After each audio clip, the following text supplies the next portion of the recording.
Hi, I'm Josh and let's make paratha. Gently mix the salt into the flour, create a well in the centre and add the egg and water. Mix gently to make a dough, then cover and rest for 30 minutes. Flour your surface, divide the dough in 4 and roll into balls. Roll into 6 to 8 inch circles using flour as needed to stop them sticking. Cover with butter or ghee, then sprinkle on a little more flour. Slip from the centre to one edge, roll the dough circle into a cone shape, stand it up and squash it flat.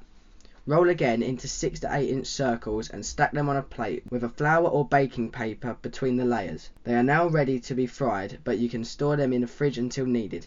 To finish, dust off the flour, add a little ghee, butter or oil to the pan and fry on a low to medium heat for 2 minutes each side. Serve hot with your favourite curry. Please take a second to subscribe and like and check out this and many more recipes on my website at thecurrykid.co.uk.